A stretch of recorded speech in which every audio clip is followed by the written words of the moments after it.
Coming to you today from the lands of the Squamish, the Musqueam, and the Tsleil-Waututh people. And I know that people are joining this event from many different territories. So if you want to take a moment to acknowledge and reflect on the history and relationships to the lands you're located, feel free to do that in the chat as the session is going on. Just a few housekeeping notes, and then we'll get started right with the presentation. We're recording this so we can share it with the others who aren't able to attend. We also have closed caption enabled for the presentation, and just to make sure that your microphones are muted throughout the presentation. There's going to be an opportunity to post, to do Q&A at the end of the session, and so I just want to ask you to post your questions in the Q&A box, and we'll cover those after everything concludes. Preferably if you can save these until the end, although I wouldn't stop you from posting questions so that we have them there to people to ponder on. We do have some community guidelines. Karen will post those in the chat. Thanks so much for supporting here, Karen, today. And on to the main event, because we do have a number of speakers today and a lot of content that I hope that they'll be sharing for us. So today it's CapaCITY co-investigators Chris Pettit from the University of New South Wales and David Wachsmuth and Kevin Manaugh from McGill University. They're going to be sharing tools that they've developed through their research, and that's research that precedes CapaCITY, to be clear. But it's a really timely presentation as we begin our work. On Objective 4. In Objective 4 of CapaCITY, I have a slide on this, we are looking at how to develop tools for scaling up and scaling out sustainable transportation interventions. And as we do that, we'll be drawing on tools that already exist and are out there right now. It's really important that we're familiar with the kind of work that's already in existence so that we can help point city partners, practitioners, advocates in order to benefit from those tools and use those tools. So I'll just cover the bios now. Chris Pettit is the director of the City Futures Research Center at University of New South Wales. It's an internationally renowned institute which has been conducting scholarly applied public interest research in the cities since 2005. Chris's expertise is on the convergence in the fields of city planning and digital technologies using GIS and planning support systems. And for the past 25 years, he's been conducting research on the utility and usability of geographic visualization tools, data-driven approaches to city scenarios. And he's the inventor of a number of planning support systems, some of which he will walk us through today. Dr. David Wachsmuth is a Canada Research Chair in Urban Governance at McGill University and an Associate Professor in the School of Urban Planning. He directs UPGO, the Urban Politics and Governance Research Group at McGill, where he leads a team of researchers investigating pressing urban governance problems related to economic development, environmental sustainability, and housing markets. He's one of the co-founders of CurbCut, which we will hear more about today. And Dr. Kevin Manaugh is an associate professor jointly appointed in the Department of Geography and the Beeler School of the Environment at McGill University. His research has focused on the role of transportation systems on a variety of health, economic, and social outcomes, with a particular focus on equity in transportation planning.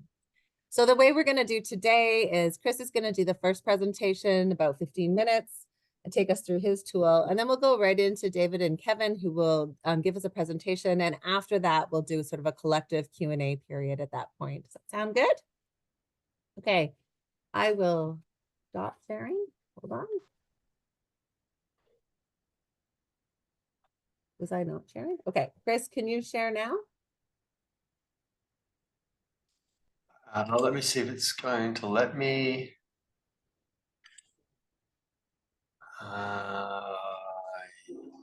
Should be just like yeah, you got it. Okay, you can see. Yeah, you look perfect. Thank you, Chris. Thanks, Megan, for the introduction. Great to be here with you all, and like to acknowledge from where I am participating in this webinar, acknowledge the Bidjigal people of the Aurora Nation and pay my respects to elders past and present. So I'm going to go through some work we've been doing at UNSW related to interactive scenario planning tools in the context of active transport. Specifically, I haven't included our sort of walkability analytics, which I'm happy to talk about. with a particular focus on a bikeability tool that we're working on, and also in collaboration with the NHMRC project, which is linked to the capacity project that Ben Beck is leading in Australia. So thanks, Megan, for the kind introduction. I guess City Futures will be around for almost 20 years. Next year will be a little bit of a celebration for us, but we're looking at that intersection: people, places, policies, and technology. And we think you can't look at any of these really in isolation if you're going to have impact in making a difference with our research and our knowledge exchange. So we do that under the leadership of our senior management team. And today we've got Brian Lee joining us and others within City Futures, who Brian's heading up the Sustainable Mobility Program. So we have a number of postdocs and PhD students, and we try to do a lot of our work in partnership here. You'll see we've got a number of sort of industry bodies like C1, Cycling and Walking Australia and New Zealand, as a partner, collaborator, Heart Foundation, Bicycle Industries Australia. I'm not going to go through all of these. Mapping our research, the SDGs. We think a lot of our research, if not all of it, is progressing the SDG agenda.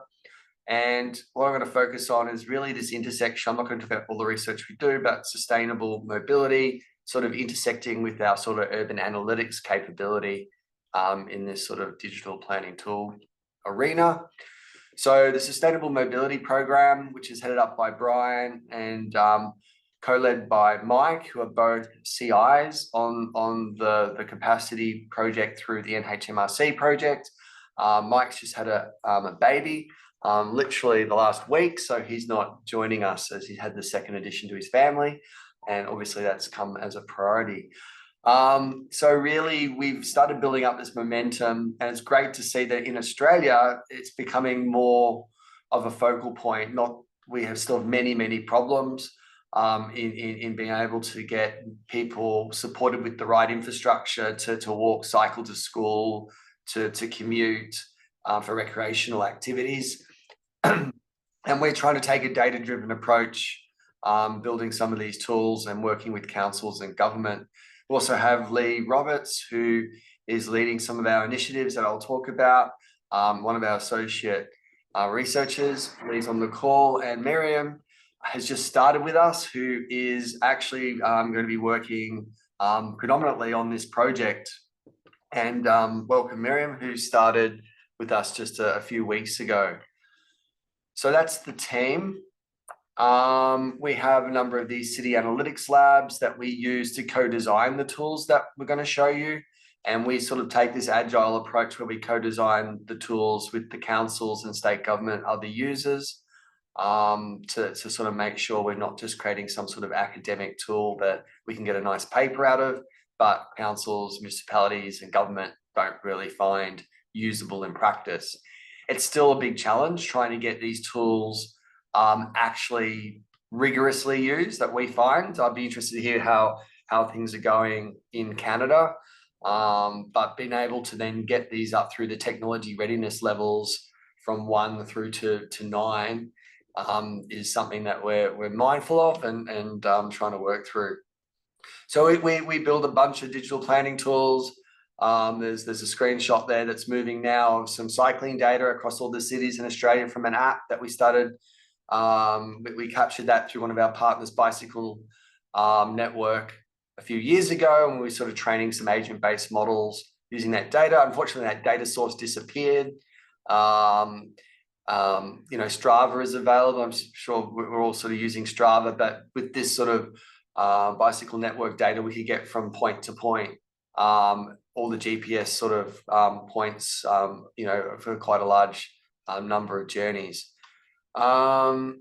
So just very quickly, this isn't the main tool. I presented this, Megan, you saw this one, sort of a related project, whether it's of interest. Sort of Mike was leading this with Lee and colleagues. Brian's involved colleagues in with our engineering school, Vinayak and Julius.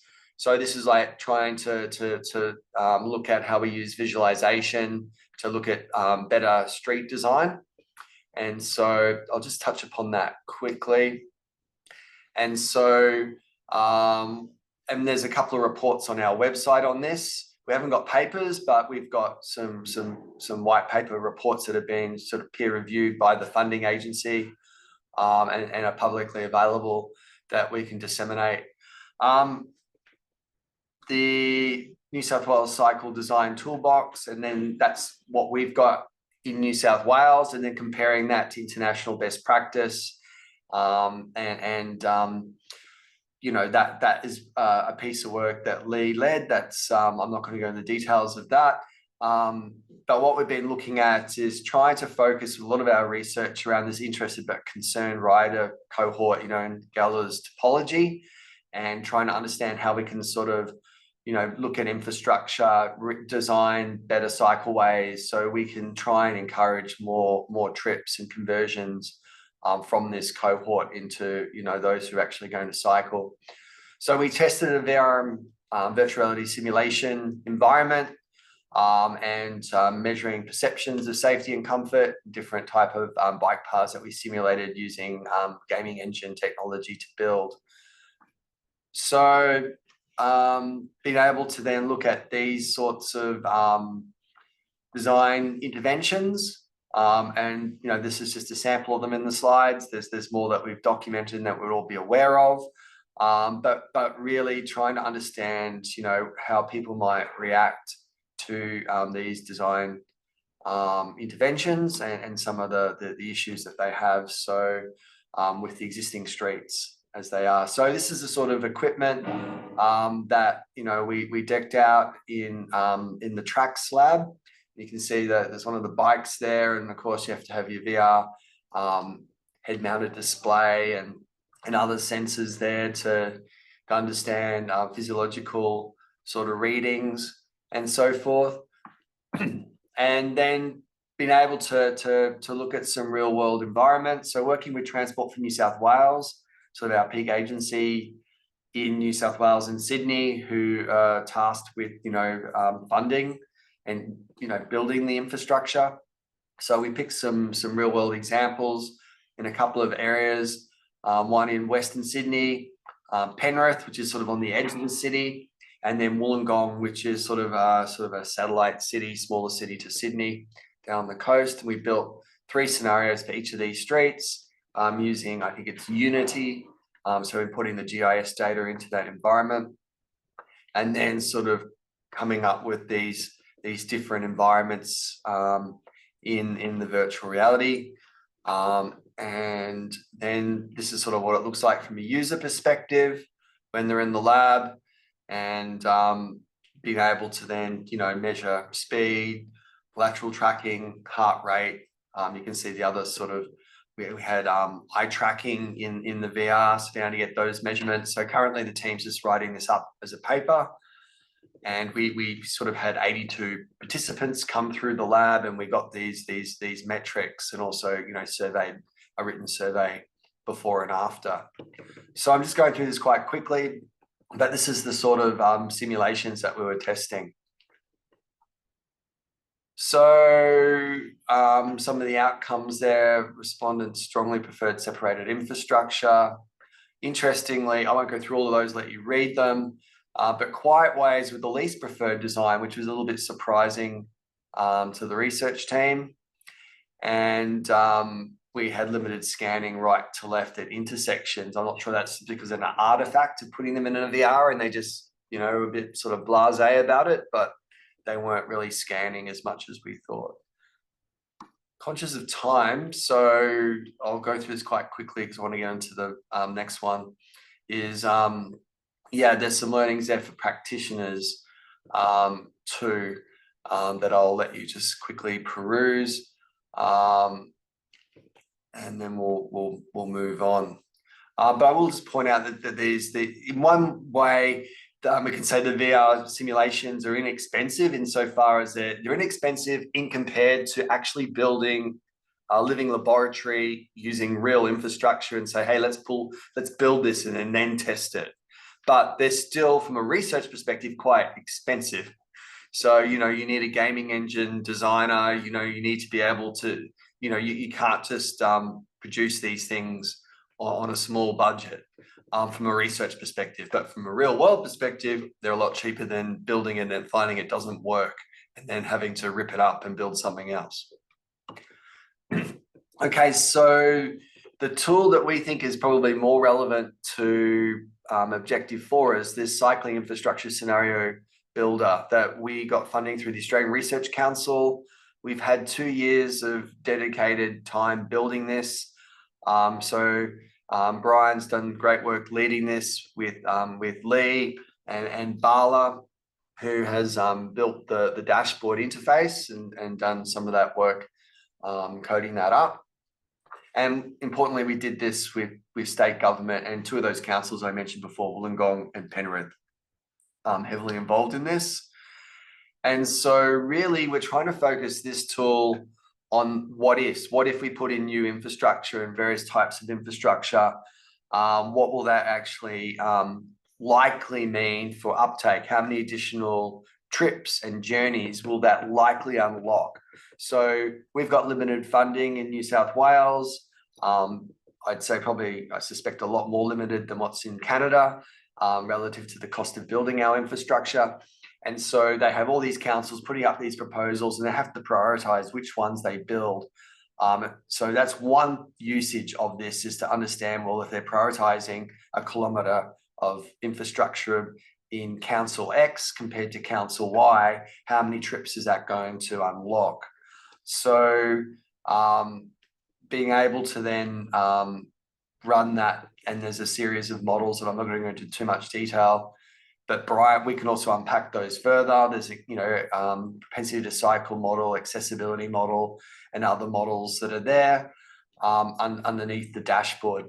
So be able to bring in then the key data sets. And when we developed this dashboard too, it was also developed with what data sets the councils wanted to see and Transport for New South Wales wanted to see as display layers. And so in its own right, bringing some of that cycling data and making it more visible and useful, is one of the benefits for the end users. So being able to, what we've got here is cycling sentiment data based on nine questions, 3 about attitudes, 3 around norms, 3 around confidence and skills, survey in 2016.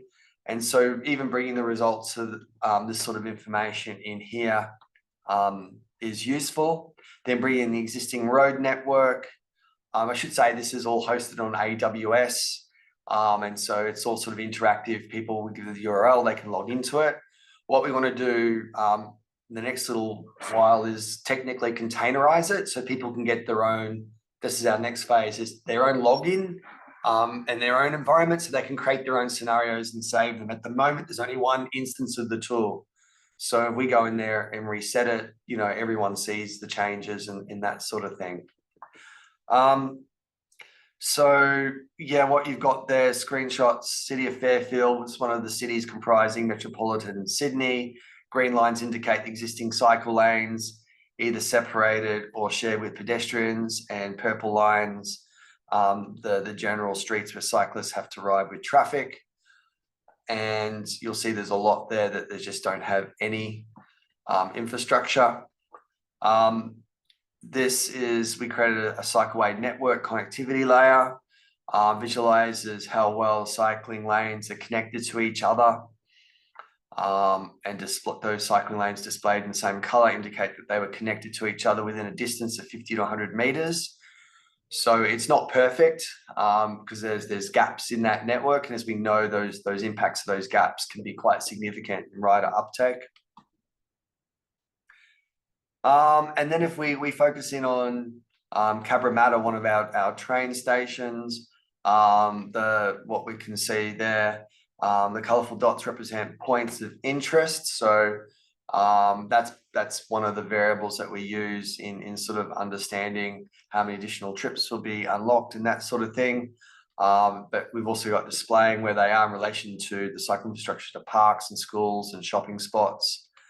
And then we've got these blue colored polygons, which are census tracts in Australia, representing mesh blocks with continuous cycleway connections. And this is important because we're trying to get more kids cycling to school. So I've been able to understand where those are connected into schools and how many people living in those precincts actually have reasonable cycle infrastructure so their kids don't have to be driven to school. That's one of our major pinch points. Our major generations of traffic generators is kids being dropped off at school because there isn't the right infrastructure for them to walk and cycle. So be able to have that sort of information in this toolkit. And then essentially what you can do, you can come in here and add your own painted infrastructure, separated infrastructure, quiet way, by digitizing into the toolkit and adding a new piece of infrastructure. And then once you do that, we can then click and run it. And this is your what if scenario. What if we put in this new piece of infrastructure? How many sort of trips will that unlock? And so we've got the model prediction there on that particular piece of infrastructure we've just added. If we look on the dashboard, we see we've just sort of added an additional 990 people cycling for transport. How many people cycling for recreational? That's 79. Additional transport cycling trips per week, and additional recreational exercise cycling trips. So you can start to see, based on the models under the hood, this is what the decision maker is saying of how many additional trips. Now, these models is like probably a whole detailed technical presentation, which could be a follow-up, either meeting or another webinar. And Brian would be probably most appropriate to lead that presentation to talk about like all the underlying models and assumptions and how we've trained and calibrated the model. Essentially, there's a lot of geospatial data and proximity work that's gone into looking at those key layers in the model and then training it on a survey that we ran. This was important, so being able to then conduct quite a comprehensive survey, about 2,500 respondents that we use to then calibrate the model prediction. Okay, so I guess I should say we are planning, we've got also some parallel resources to take this forward and to open source it. And we're very keen. We're also working with the University of Queensland in bringing in some algorithms. So there's algorithms under the hood and that toolkit. We're keen to have this as an open source toolkit. And so there's opportunities to work with colleagues in Canada on what that might look like. And if there's some sort of overlap with the tools that you're working on, would be fantastic. We also delved into sort of forked project that we can bring into CapaCITY. We'd like to is around bringing the economic benefits analysis. So what I showed was being able to understand the trips and the additional journeys that you might realize, but what are the economic benefits? Because one of the big challenges for us is arguing with Treasury or putting up business cases or helping transport put up business cases that will unlock more funding. So what are the economic benefits? And that's how Treasury and budgets all work. I suspect it's very similar in Canada. If we can put up robust economic benefits,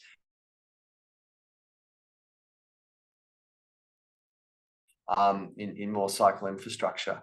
So some early work here, being able to map in these benefits and give them some values. And so there's sort of a dashboard there. An active transport economic benefits scenario builder. Now this is quite embryonic. We only have put this together quite quickly. And it's based on a whole bunch of government reports. We had a piece of work with Transport for New South Wales, and we got access to a number of government reports that were looking at economic benefits. We can't find them in the literature, but they've commissioned all these studies. And there's also a piece of work here that how much of this we're allowed to release, because because we had the piece of work with the government agency, and then other reports were made available to us in confidence. And that's one of the challenges. I'm not sure if you have that in Canada, but in Australia, we have a whole bunch of consultant reports that have very useful information that would be really fantastic to use, but whether we're allowed to use it is another story. And then if you go to the academic literature and try and find out how much has been done on economic benefits for cycling, you won't find very much at all, as we Great. Thanks, Yeah. Chris. Maybe 1 minute if you have, or was that your closing thought? Okay. So a number of these dashboard tools, I'll leave this one here.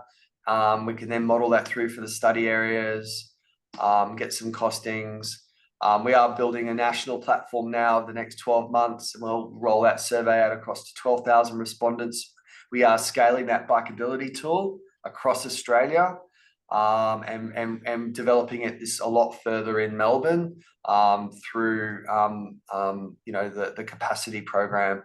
We're interested in ideas on extensions, things that we can think about that we haven't got in the toolkit that would be useful.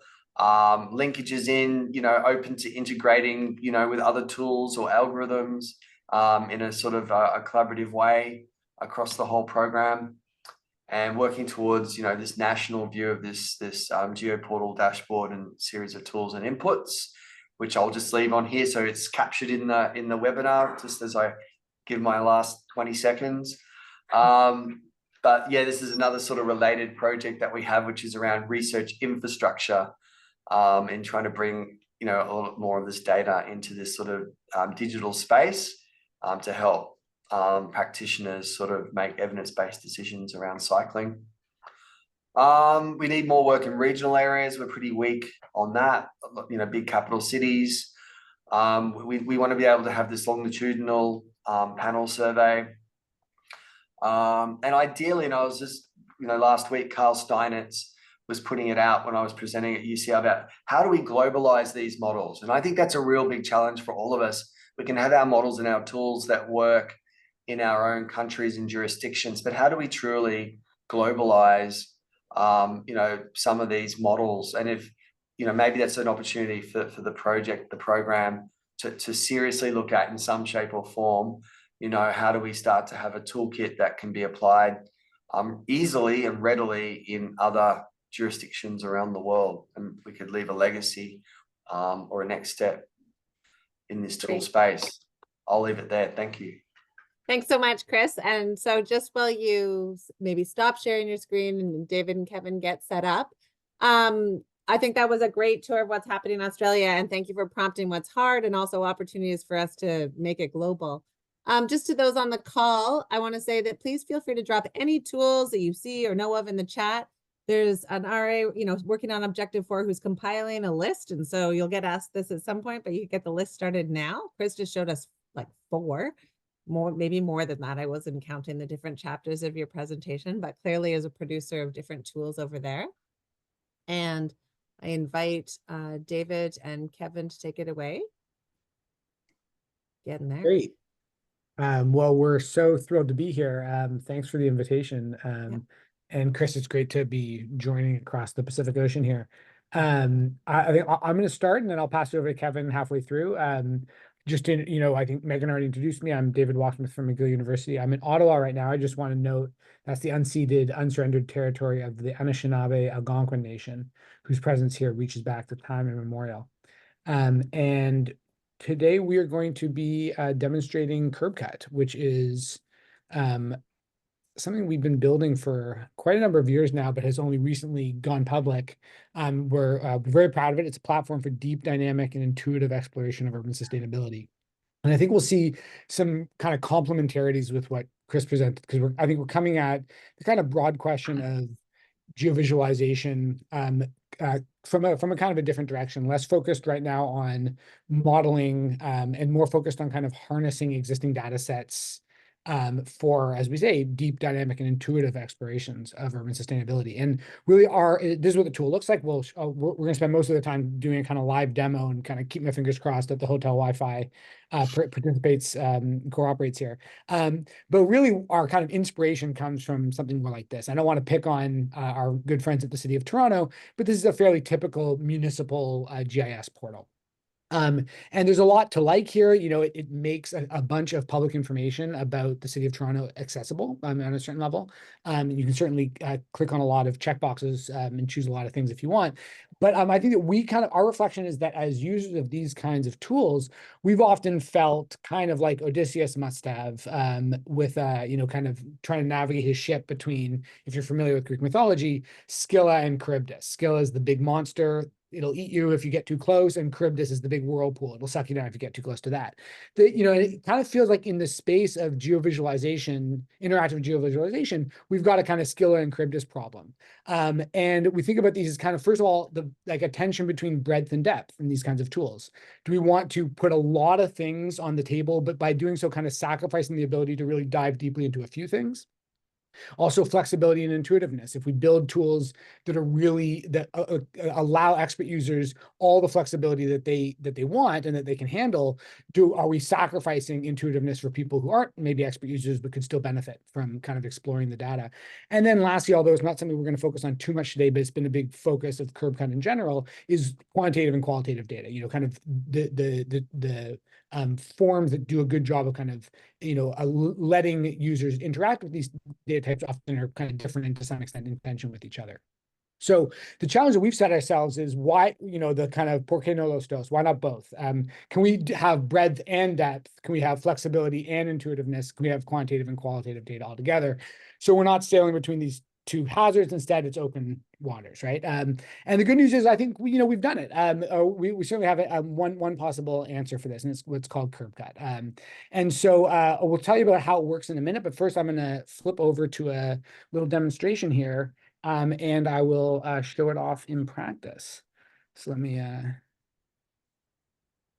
Here we go. Okay, so here's CurbCut in the Montreal region. This is a bilingual tool.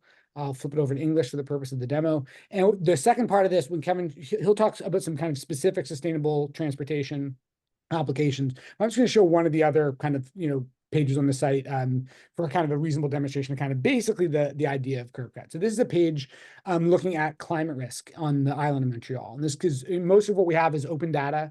This is an open data set which was developed by the City of Montreal.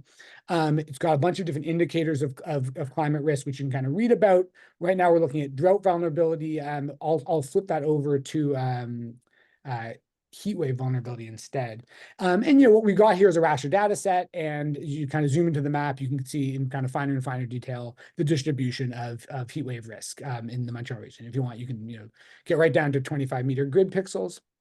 And this is good on its own terms. Dark areas have higher levels of heat wave vulnerability, light areas have less. But because of the data set that has been collected at twice, the city has done the modeling on this twice, we can actually also compare the 2 points in time. And here, orange means our heat wave vulnerability is getting worse. Purple means it's getting better. We can see, unfortunately, a lot more orange on the island than purple. As we explore the map, all the kind of corresponding text explanations as well as non-spatial visualizations update and kind of try to kind of tell as kind of communicable as possible, kind of straightforward as possible, a story about what we're looking at. And one of the kind of the big focuses of the way we built CurbCut is we want to allow for a lot of flexibility in terms of how you view the information that you view. So in this case, for example, this is a data set that the city computed at the 25-meter grid pixel scale. But we can, if we want to look at that instead with census geographies, we can do that. So we flipped over into a different version of the tool. I'll actually just kind of lock this in at the, let's say, dissemination area level here. And we're seeing the same distribution of heat wave vulnerabilities, but now kind of organized by census geographies, which can be really handy, for example, if you want to compare a heat wave vulnerability to variables from the census. So something we might be interested in is, well, we know from research that some communities are more at risk. So for example, we might be interested in knowing, actually, let me just zoom out one level here to maybe kind of make a more simple to look at map. We might be interested about people who live on their own, because there's good research that if you're on your own, there's a heat event, you can be vulnerable because there's nobody who's there with you looking after you. And we can see that actually on the island of Montreal, there is a pretty strong correlation between areas with a lot of heat wave vulnerability and areas where we've got high concentrations of people living alone. The correlation is actually 0.67%. We can see the scatter plot here. We can see this kind of bivariate map. Another example we might be interested in, another category where we know there's some risk is older adults. So now we can look at the relationship between heat wave vulnerability and the prevalence of people 65 years or older. And what we see here is actually there's basically no correlation. There's no significant relationship in general. But we can also, the map kind of shows us pretty quickly the areas which might be outliers to that pattern and where we may be concerned. So, there's a bivariate map on blue colors mean that there's high heat wave risk, but not a lot of older adults. Green is the opposite, a lot of older adults and not a lot of heat wave risk. And then the kind of the both color, that kind of dark green blue, is that's where we have to worry, basically, because those are areas where you've got a lot of heat wave risk and you've also got a high concentration of older adults. And so what we see is in St. Leonard, in Hochelaga-Maisonneuve, in eastern part of Montreal, we've got these two issues overlap. And that's a kind of a place where policymakers may want to focus. This data is open, which means that you can flip over anytime you want, see it in tabular form, download it yourself as a CSV or a shapefile, read all sorts of information about how we crunch the numbers. And you can play around. So if you want to see, okay, what's the census tract with the highest level of heat wave risk, you can choose it, select it on the table, and come back to the map, and you can see, oh, there it is. It's right in downtown Montreal, where there are a lot of tall buildings. So as you're doing this, obviously the explanations are all updating it as we go. So that's one really quick look at how curb cut works. Now what I just want to do is pop back for a sec to just explain a little bit of how we do this under the hood. I think Chris got to the point in his presentation where I think it was the kind of scenario modeling where he said, well, this could be the whole other presentation. This is our moment there. There's about 500 slides that have been compressed into one or just a couple. But basically what we've done is we've built a kind of whole architecture for ingesting spatial data of all different types. So, we mean that, like kind of, polygons, network data sets, points, but also videos, narratives, photographs, stuff that is longitudinal, stuff that isn't. You name it, if it relates to urban sustainability in Canadian regions, we want it. And we take all this data and we kind of feed it through what we call our multi-scalar data architecture. So this is a way of making data sets maximally comparable with each other, with also longitudinally. And then we get to the point, which is what I'll talk about for just another second here, which is the way that we take all these different variables that we build and make them tractable for kind of arbitrary visualization of the kinds that I was just showing off, which is what we think of as our composable and extensible methods for visualization. The idea here is, if you're for the programmers in the audience, it's definitely inspired by object-oriented programming, where you have classes and methods. Like class could be a type of transportation vehicle. You got a bicycle, you got a car. Those are both you would be classes, and they each have methods for how you get around. On a bicycle, you use the pedals. On a car, it's the motor. So it's the same kind of idea here, where we have defined a whole schema of different classes to describe variables: quantitative, qualitative, longitudinal, discrete, ordinal, etc. And for each of these, we've created a whole suite of visualization and analysis functions that are kind of triggered off these classes automatically. So if we throw different classes of data into CurbCut, we kind of automatically get the kind of appropriate choices about map colors, about graph style, about text, about legends, about all these kinds of things. And so as we add new data types, probably we already have the methods to work with those data types. And if we don't, we'll create new ones. And so the system is kind of extensible piece by piece and never really becomes overwhelming for us. And we can, we have literally billions of data points now in CurbCut, and we can handle that level of scale with the system. So just as an example of this, a really simple one, but I think it proves the point. One of the things we do is we show frequency distributions. So here are 3 frequency distributions. On the left, we've got a continuous variable. It's percentages from 0 to 100. So we show a histogram. In the middle, we've got the same kind of idea, but it's data that doesn't have numerical meaning. It's kind of just low to high. So same idea, but the labels are a bit different. And then on the right, we have a variable which is ordinal. It's ranked. It's qualitative or categorical. but there are some rankings. So we have a graph that gets drawn. And again, we didn't draw the graph, right? We wrote the system that generates the graphs automatically. But the same idea applies to more complex situations. So if we have two variables that we're comparing, active living potential versus tenant occupied housing, we want a scatter plot because those are two continuous variables. But if we're trying to compare a continuous variable with a categorical one, we need a box plot instead. That's Kevin's favorite type of graph. He made sure we use them. And so the same kind of system applies not just to the graphs, but also to, for example, text. So we have kind of human understandable sentences. These aren't written by ChatGPT. These are, we worked hard at making sure we're being true, but also comprehensible. But so for each of the variables, a kind of a simple description of what you're looking at. And then similarly for the combinations of variables, also a kind of very simple human understandable explanation, one that focuses on kind of telling the important story. So for example, it turns out that boroughs or cities with a higher potential for active living almost always have a higher potential of private households, a higher percentage of private households occupied by tenants. We flagged that one with a strong correlation flag. So we stick the outputs of this kind of stack of technology into a set of topic-specific pages. And I showed you the one on climate risk. The idea is we could have, millions of potential combinations of different variables. We curate them into a set of kind of themes that we think are meaningful for users.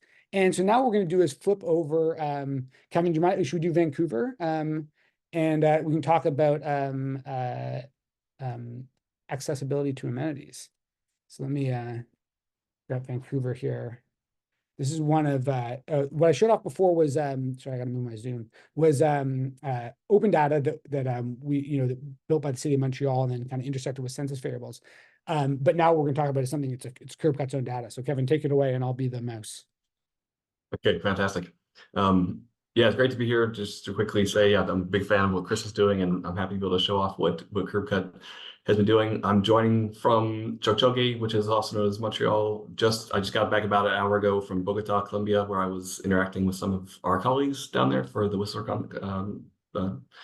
conference. And so, as David said, we're going to focus on one. We've got several ways that we think about transport and sort of mobility and accessibility type of things. We've got sort of the Canvix stuff that Dr. Winters, spearheaded, and some sort of actively potential walkability type metrics. But one of the things we're most excited about, and it really shows off the complexity and the sort of intuitiveness at the same time of Curb Cut, is this access to amenities module. And so as David already kind of is exploring, as we look here, we can choose between 4 modes of walking, cycling, transit, or car driving.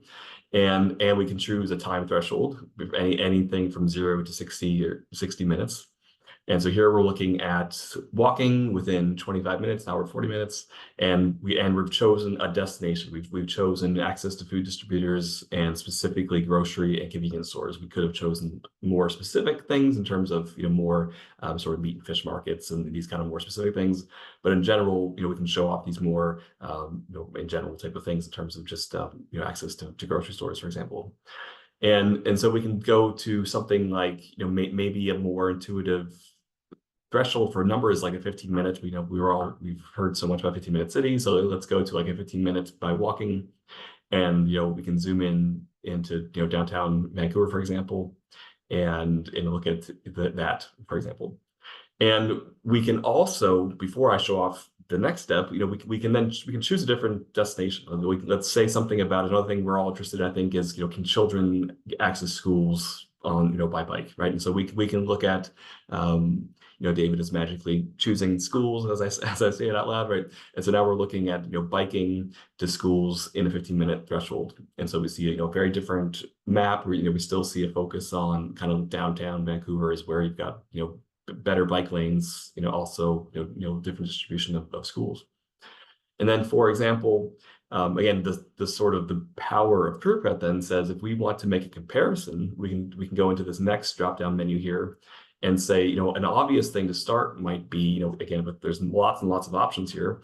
An obvious one to start with would be like, where are children living? And so we can look down at scroll a bit, families with children. So now we're looking at this sort of bivariate map, and we're seeing the percentage of households with children and that relationship to whether they can access schools in a 15-minute bike ride.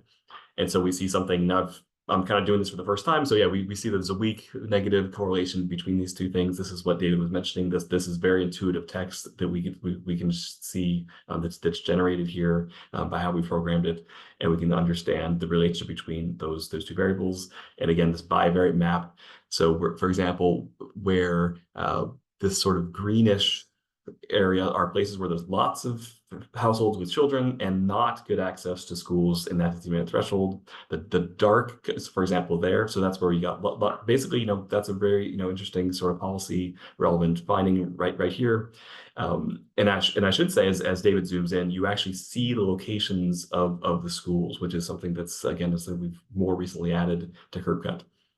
And I will reiterate what David said before. You can always go back between the map view and the table view, and which is great about the way this works is this will show you a table that you can download as a CSV, as a shapefile of exactly what you've just dialed in. So if you're a person who says, I want to understand the relationship between cycling within 15 minutes and how that relates to the number of households with children in that age group, you can get a table that specifically says that.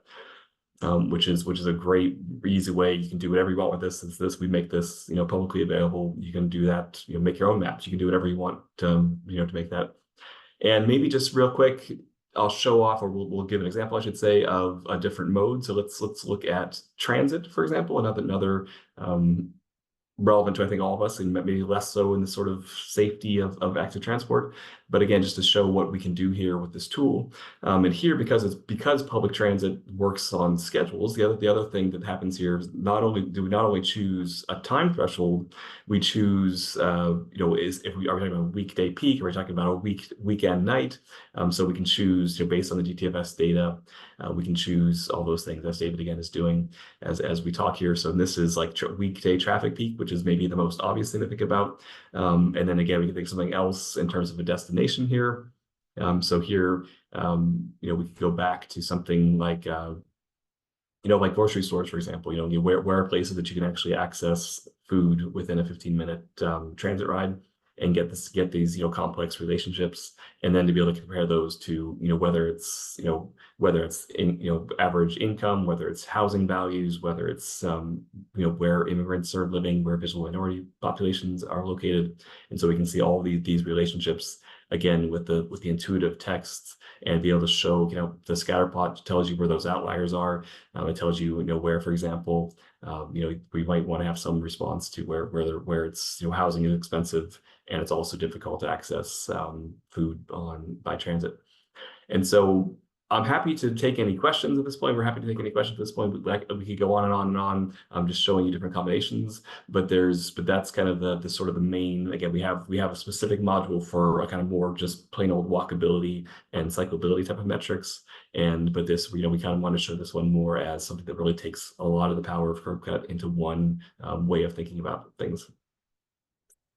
That was wonderful. Thank you, folks. And I guess we do have 10 minutes left. We're going to end on time, because if I'm late for my dragon boat practice, I'm going to get kicked out of the race boat, and I'm not willing to do that for you folks. So that's fine. If people on the call do have questions, I would invite you to type them into the chat there. Just a couple maybe reflections into the chat, and I will see them there. Couple of reflections. I guess what I just saw was like tools that span from simulation tools, and then tools that are sort of behind the wall for decision makers, to tools that are very public, and all of those exist, add value in different kinds of ways and settings. And I know you've all thought deeply about there and what the place and time was. I guess one thing, just Kevin and David, for the record, what geographic areas is CapaCITY currently available in? Chris ended his with like, okay, we're busy scaling to here right now, and we can imagine some transfers. I just want to give you a minute to tell us that story. Great. We're in Montreal, in the province of Quebec. We're in Montreal and the city of Laval. We're in 5 municipalities in British Columbia, and we're also in the city of Toronto. Maybe I'm forgetting something, but yeah. But the plan is to expand to other places, and we are actively talking to several other Canadian cities. Eventually, see this happening in U.S. cities and beyond. But that's where you can see it now, are the 2 cities in Quebec, in Ontario, and then also 5 places in BC. Yeah, I Good, should and say that the data that we've been building internally is nationally scaled. So, you know, we're investing in making this, you know, again, for the time being for Canada. I think we're hoping to eventually spread beyond that, but you know, everything that we're building internally is meant to be, we can roll this out across the whole country, and we plan to. great, thank you. Any questions from the audience? Here's a technical one. Point me to where, so some of the non-census data, which I'm sure there's many answers to these kinds of questions, and we can probably click on them. Thanks, Tiffany, for this question. But what are you drawing from for all these destination points is always a great question. Yeah, great question. So this is, in general, most of the sort of point level data for any kind of retail or those kind of things is from DMTI data. There's some other sources we have. For example, we got in British Columbia, we have some other sources of data that were given to us. In Montreal, we have some like crash level data that the city provides. But in general, most of it is open source, and the DMTI, the enhanced points of interest data, is what drives a lot of the point level data for most of the sort of schools and retail and those kind of things. Great, thank you. I have one more question for Chris, maybe, and this might apply to others too, but you showed us a picture of your co-design lab, or said you like to do co-design. I'm kind of interested, when you're doing that co-design, are there particular staff within the city that are who are you working with directly as you co-design these kinds of projects? Which staff are ready to work on this? So we use a lab. So co-design will bring in, say, the domain experts. So for the bikeability tool, I guess it's the manager of active transport, you know, so that particular unit who's quite specific and would potentially have ownership and would be the user, you know, actually individually having the tool on their computer or their team, you know. So that's the sort of level. We don't, and likewise with the councils, it would be the transport planners or those in charge of active transport infrastructure. So whatever tool we're building, we don't try and bring in a generic planner or someone senior. Mind you, we also use the lab for bringing the senior people in to get buy-in, but that's another use of the lab. And then we also use the lab for people who, even though we find building, and I'd be interested to know with Curb Cut, even though we try and make these tools really intuitive and easy to use, we also find there's a bunch of users that even if you have this really nice dashboard and interface that we think is easy to use, we find that it still opens a lot of doors if we just have, you know, masterclasses or workshops in the lab where people can just, you know, run through guided scenarios. Like they mightn't feel comfortable, you know, providing them that space to have an hour or two to say, oh, what's happening? Let's explore some different scenarios with different infrastructure. And they can digitize it in, but they've got some help, you know, through the team. Excellent, thanks for that. David and Kevin, maybe if you want to pick up on that, or there's a question from Martine in the chat as well. Yeah, I saw the one from Martine here asking about if a city is interested in being integrated to Curb Cut, how long does that take for the whole thing? I mean, it's a great question. Because as I mentioned, we've invested as much as possible in having a set of national data that means that we can get up and running very quickly. The trick is about kind of custom is more like kind of the city specific stuff. So, you know, that, you know, but it's, you know, it's certainly, you know, with the city of Laval, we've been working with them. It's been, you know, it took us a couple months to get up and running. You know, the kind of the bare bones version could be definitely faster than that. But, you know, usually what happens is we kind of, you know, we say, hey, look, we've already got all this good stuff to start with. What else do you have that would be exciting to add to this platform? Because a big part of the benefit is, hey, you know, I mean, you know, Kevin mentioned, say, like crash data. We can take crash data, which is, you know, point by point, and very easily not just show that on the platform, but also let you say what types of neighborhoods have more crashes than others, you know, kind of intersect it with all of our other data sets. So that's where a lot of the value comes in, and doing some of that work can take a bit longer. But, you know, we built the kind of underlying systems to make it as easy as possible to, you know, to get up and running with new versions of the platform. So could I ask a couple of questions? Yeah, I was going to say, now I said you guys could ask each other questions. Go, Chris. It's a really, impressive system you got there, David and Kevin. And I'm just wondering, a couple of questions was, your ability to integrate sort of text and videos, how much do you need to curate that? Like, all of a sudden how much is it sort of pre-canned? And if it's not pre-canned, are you using any sort of natural language processing or some other way? How do you sort of get the textual sort of descriptions or images and this digital storytelling to line up with the GIS data? Yeah, it's a great question. I mean, we do invest in we have a full-time staff member who focuses on for example, we have videos that she films. We have grad students who've been involved who are kind of writing some of the longer form reports and analysis. But as far as the kind of short bits of text you see, those are all generated by painstaking code that we wrote that again, it kind of flexes off of the system where we say, we came up with rules to say, if you're going to have these two different types of data put together, how do we build a grammatically coherent sentence in English or French that tells the correct story about that? And honestly, it just took us a million years to get it right. It was a real, it's a really long, I thank God ChatGPT didn't exist when we started working on that part of things. So I don't know if we would have had the fortitude to build that whole system if we could have had the kind of half right, half hallucinated, AI version of it available. And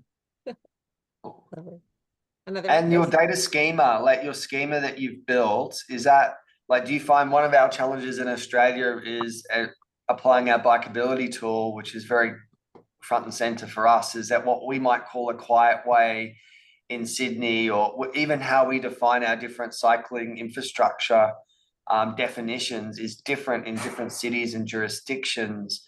And so, we're thinking about how do we have some sort of harmonized data schema so if we are rolling this out, or when we roll this out, it makes sense in other jurisdictions. So have you tackled that with your data schema, or what's your approach?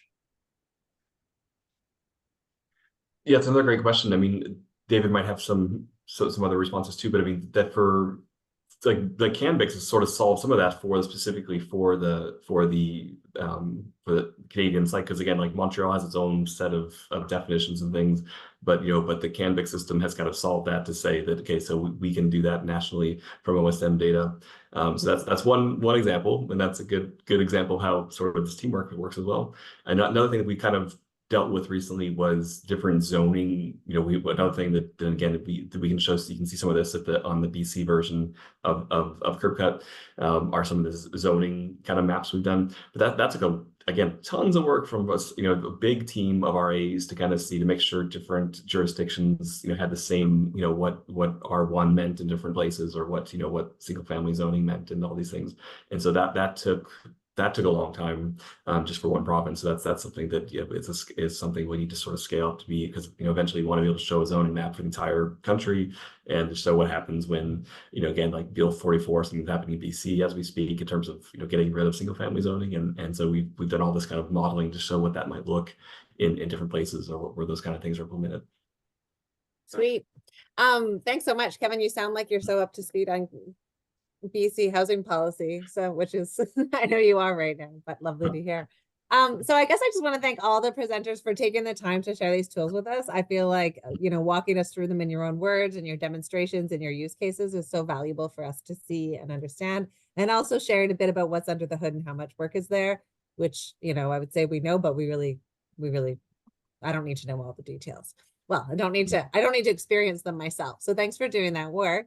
I think just to lay the course again, this is an exciting synergy as we think about how we can build off these or use them within our capacity teams, share them. Sometimes they already answer some of the questions that we need, but also to think of how we want to, over the coming 4 or 5 years left, share and expand and learn from each other. So this is just the kickstart of those conversations. And I just want to thank you for taking the time, whatever time it is where you are, and giving us wonderful tours of the hard work you've been doing for many years. Just give me a hand. Thank you. Thanks so much. Thanks. Thank you, Megan. Thanks, Karen. Thanks, everyone.